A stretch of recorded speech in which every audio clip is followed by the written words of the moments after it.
Fa més de 2.000 anys que el poder ens diu el que hem de fer i el que hem de pensar.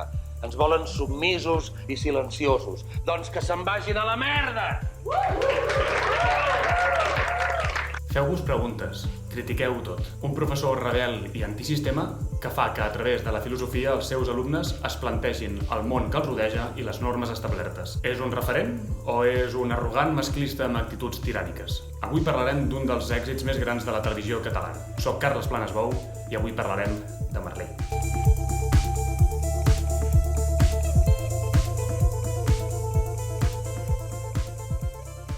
Merlí es va estrenar l'any 2015 a Catalunya. Després es va vendre a La Sexta, on no va funcionar, i després d'això Netflix va comprar els seus drets per portar-la a l'Amèrica Llatina, on va triomfar a països com Xile, Argentina o Perú. Merlí és una sèrie atípica. És un producte cultural de masses que també fa pensar en allò polític. Tant és així que s'han vist referències a Merlí durant les protestes que va haver-hi a Xile l'hivern passat, unes protestes que ha recolzat també l'actor que interpreta Merlí, Francesc Orella. Solidaridad absoluta con la lucha del pueblo chileno. Fuera Piñera, fuera el ejército y la policía de las calles de Chile. Hi ha uns quants elements de la sèrie que es porten a pensar que Merlí és d'esquerres, que és un personatge progressista. Això ja s'aprecia en els filòsofs que estudien a classe, que van més enllà dels clàssics que s'estudien a l'escola. Tot i que el Merlí explica les classes a tots els alumnes, els creadors de la sèrie focalitzen l'ideari de Merlí a través de 3 personatges, a través de 3 claus que veurem ara. Ell, què ens ha ensenyat? Ens ha ensenyat a lluitar per les coses, a queixar-nos, a qüestionar-ho tot. Doncs per un cop que el qüestionem a ell ho entendrà, no? La rebel·lia contra la classe dirigent és un dels grans motors de Merlí. En un moment o un altre, tots els personatges de la sèrie segueixen aquest camí d'enfrontar-se al poder. Però probablement el personatge més clau en aquest sentit és el Joan. És un bon nen, estudiant, ric, de família conservadora i que segueix les normes i directrius que li han marcat a casa. Els seus pares ja han decidit per ell quin ha de ser el seu camí, fet que li treu tota llibertat de poder escollir. La família és un instrument de l'aparell ideològic de l'Estat. Un procés d'autocrítica i reflexió del Joan que culmina amb un esclat de violència contra el poder que suposen els seus pares. Si tu em destrosses la vida, jo et destrosso la puta maqueta!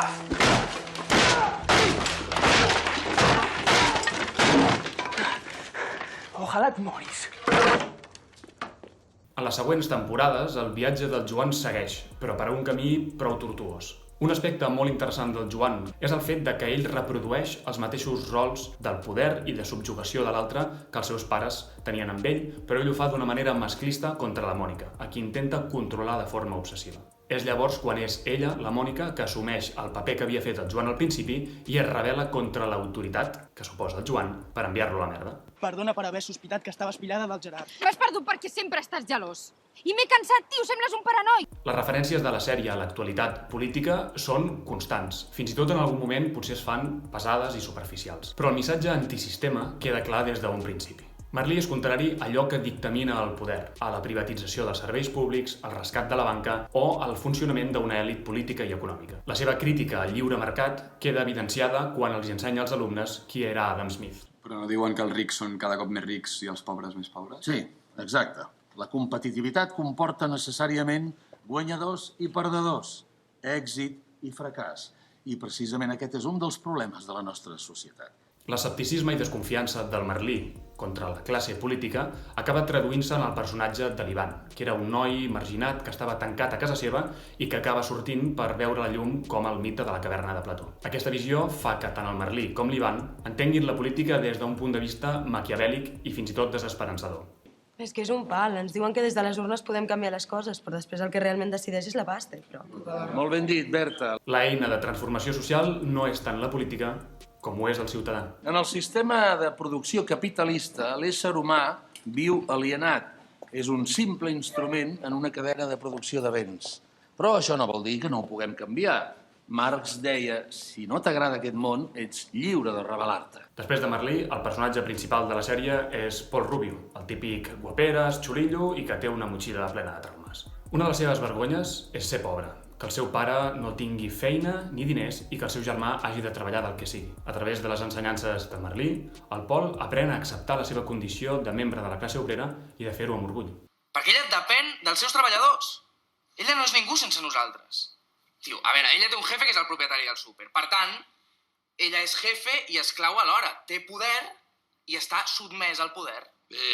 Aquí és el Paul el qui entén directament que el poderós ho és gràcies a l'esforç del seu treballador, que la llibertat final passa per l'abolició del sistema de classes socials, que són una manera de sostenir injustament el sistema capitalista. Que no hi hagi ni rics ni pobres. He crecido siempre deseando lo que los otros tienen. No quiero llenarme de rabia. Ya sea con ayudas o trabajando como cabrones, hemos tirado para adelante. Lo importante, Paul, es que somos gente honrada. Per mostrar aquesta idea, perquè ens quedi clar a tots els espectadors, la figura del Paul Rubio es contraposa constantment amb la del Gerard, que és un nen pijo i malcriat. Rebuscant per internet és fàcil trobar-te amb teories d'aquells qui creuen que Merlí va ser una sèrie d'adoctrinament catalanista i independentista. Això és una tonteria. Merlí pretén donar una visió crítica i subversiva del poder. Tenint en compte que Merlí es situa a Barcelona, el més normal és que reflecteixi el context social d'aquella ciutat. Així és normal que es mostri una oposició a la classe política, a l'elit econòmica, a la monarquia borbònica en aquest cas, i també a les restes d'una dictadura franquista que encara tenen una empremta molt forta en l'Espanya actual. Tenia raó, el Franco està viu. Per què la gent no arranca les plaques del Ministeri de la Vivienda? Bona pregunta. Aquesta subversió del poder es pot entendre des de diverses òptiques tenint en compte la realitat catalana de la que parteix. Hi ha qui creu que aquest discurs del dèbil i el pobre contra el ric i el poderós és una mena de lliçó adoctrinadora de l'independentisme. Així ho va veure l'organització espanyolista i vinculada als moviments d'extrema dreta Societat Civil Catalana, que va arribar a dir que la sèrie era adoctrinament perquè un dels personatges era independentista.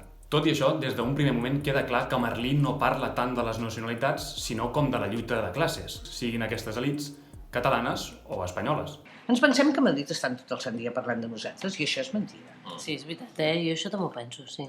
És que a la dreta catalana no li interessa que se sàpiga que hi ha una Espanya republicana que encara és viva i que segueix lluitant. Aquí, en canvi, ens venen que tots els d'allà són uns fatxes i això és mentida. Però per si en quedaven més dubtes, la sèrie no li tremola el pols a l'hora de criticar l'independentisme més abnegat i acrític a través de l'Elisenda, que és un personatge que l'únic que fa és seguir les directrius d'una manera aborregada. Si l'únic personatge independentista de la sèrie és un que es retrata de manera estúpida, no tindríem clar que fos una sèrie gaire independentista. En les seves lliçons, Merlí deixa clar una vegada i una altra que no tolerarà els abusos contra els diferents. La normalitat implica una relació de poder. El poder classifica, ordena, controla, decideix el que és correcte en cada moment. El que se surt d'aquesta correcció resulta estrany. Pot ser una clara referència a l'Ivan per ser un marginat, al Bruno per ser homosexual o a l'Oxana per ser mare jove. Tothom pot treure'n la seva pròpia interpretació. Però més enllà de les frases dels filòsofs citats, és Merlí realment una sèrie que respecta el gènere i la diversitat? Moltes veus creuen que no, i pensen que Merlí és una farsa en la que s'amaga una visió encara molt sexista i patriarcal de la societat. A Pícara Magazine, una de les revistes feministes més importants d'Espanya, la doctora en Sociologia de la Cultura, Esther Marín, assegura que és una sèrie afectada hasta la médula de sensacionalismos, narcisismos, machismos y mesianismos que constituyen la esencia más arraigada del patriarcado. En l'article Merlí, muerte al feminismo, de la revista Zena, Irina Cruz i Marta Roqueta apunten en la mateixa direcció. Els dos articles deixen una sèrie de claus prou interessants. L'escola de Merlí està hipermasculinitzada. Hi ha molts més homes, tot i que en la realitat la gran majoria d'alumnes són noies. Els personatges masculins estan molt més desenvolupats, mentre que els femenins acaben sempre en un segon pla. A Merlí les dones queden limitades, ja que estan representades o per les cures, o per la maternitat, o per al sexe. La Coralina o la Silvana, que són dones fortes, se les mostra com si fossin dolentes, obsessives amb el poder. Les mares dels alumnes se'ns mostren sobreprotectores amb els seus fills i sempre acaben anant-se'n al llit amb el Merlí. El personatge de la Coralina, per exemple, semblava haver estat introduït a la sèrie per rebaixar una mica aquestes dosis de masclisme, però a mesura que evoluciona la sèrie veiem que ella queda totalment plana i no s'expliquen les raons que hi ha darrere del seu caràcter, com sí que passa amb Merlí. Com denunciava la crítica de televisió Mònica Planes, aquesta falsa equiparació entre la Coralina i el Merlí fa que ella acabi totalment demonitzada. El Merlí, si pensem bé, és un mascle alfa il·lustrat. Tota la racionalitat de la sèrie passa a través dels seus ulls, mentre que les dones són totalment irracionals i s'enfoquen a través de la sensibilitat. Fins i tot en un article al Periódico de Catalunya, Berta Flores critica el fet que es normalitzi que el Merlí, en un moment de tristesa, recorri a la prostitució per calmar el seu apetito sexual. El creador de la sèrie, Héctor Lozano, va dir que Merlí és una sèrie gay. Però fins i tot aquí també trobem una disparitat en el gènere. Mentre que l'homosexualitat masculina és tractada d'una forma subtil i delicada, en el cas de l'homosexualitat femenina i en el moviment trans es fa des d'un punt de vista tan estereotipat que acaba sent ridícul.